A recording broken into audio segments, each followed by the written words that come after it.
Terakhir yang saya sampaikan bahwasanya tugas kita di sini adalah untuk beribadah kepada Allah. Kata Allah Subhanahu wa taala, "Wa ma khalaqtul jinna wal insa illa liya'budun. Ma uridu minhum min rizqin wa ma uridu an yut'imun. Innallaha huwar razzaqu dzul quwwatil matin." Kata Allah, tidaklah aku ciptakan jin dan manusia kecuali untuk beribadah kepadaku. Aku tidak minta rezeki kepada mereka dan aku tidak minta mereka memberi makan kepadaku. Innallaha huwar razzaq. Justru Allah yang beri rezeki. Justru Allah yang beri rezeki. Nah, kalau Anda berusaha dan tidak lupa beribadah kepada Allah, yakinlah Anda akan dijamin rezekinya oleh Allah Subhanahu wa taala. Yang jadi masalah jika seorang mencari rezeki ngoyo, kemudian berusaha payah, lupa untuk beribadah, ya. Ini yang jadi masalah. Ini yang menjadi masalah. Dia lupa bahwasanya tugas dia di atas muka bumi adalah beribadah, bukan mencari rezeki. Rezekinya, ya, mau ngoyo atau tidak akan datang kepada dia. Seorang mukmin yang penting berusaha. Mau dia berusaha payah, mau dia sedikit-sedikit, intinya dia berusaha. Mau dia mati-matian berusaha atau kurang mati-matian, rezekinya sama. Rezekinya sama. Kalau dia mati-matian hari ini dapat 1 juta, nanti anaknya juga sakit, harus ada keluar duitnya. Maka kalau dia berusaha hari ini sesuai dengan waktu yang wajar, sisanya dia baca Quran, sisanya dia insya Allah Allah beri berkah. Insya Allah Allah beri berkah. Antum lihat ya, di antara bukti ketakwaan berpengaruh tentang rezeki. Sekarang bandingkan saja Indonesia dengan Arab Saudi. Arab Saudi itu tidak ada yang rajin. Ini benar nih.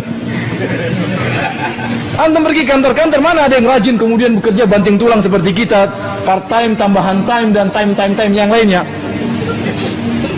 Banting tulang, tapi subhanallah duitnya segitu-segitu aja. Di Arab Saudi orang santai-santai minum kopi, kita lagi setengah mati, dia sabar katanya minum teh dulu, ngobrol. Waktunya sholat, dia sholat. Memang dia ngawur bekerjanya, tapi rezekinya apa? Lancar. Mana Indonesia dibandingkan Saudi? Lebih kaya Indonesia semuanya ada. Minyak bumi ada, gas bumi ada, hutan ada, semua diekspor. Bahkan perempuan pun juga diekspor jadi TKW. Saking banyak yang diekspor. Tapi tidak kaya-kaya. Kenapa? Kurangnya takwa saja. Supaya anak kasih keyakinan sama antum bahwasanya takwa itu berpengaruh dalam masalah rezeki.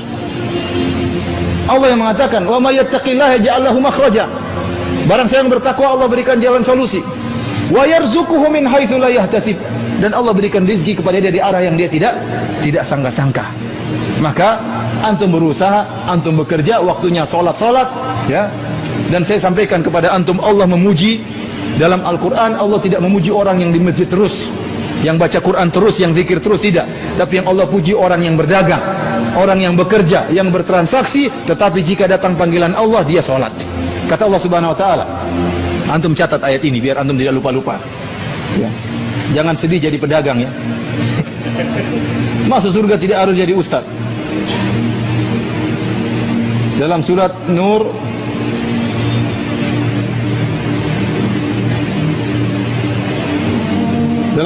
ayat 37.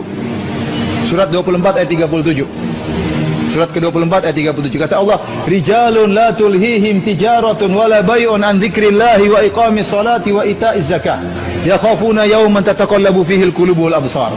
Para lelaki yang mereka berdagang, mereka bertransaksi, tetapi perdagangan mereka dan transaksi mereka tidak melalaikan mereka dari mengingat Allah, dari solat. Ini yang Allah uji, Allah puji orang-orang seperti ini. Kenapa mereka hebat? Mereka harus cari rezeki. Kenapa? Karena mereka punya tanggung jawab untuk ngurus anak dan istri.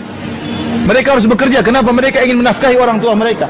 Tetapi pekerjaan tersebut tidak melalaikan mereka untuk solat, untuk berzikir kepada Allah, untuk mengingat hari kematian, untuk ikut pengajian, untuk bersedekah, untuk baca Quran. Ini yang hebat seperti ini.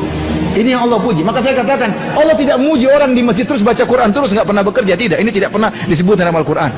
Justru sebaliknya, Allah memuji orang yang bekerja, namun pekerjaannya tidak melalaikan dia dari apa? Dari mengingat Allah Subhanahu wa taala.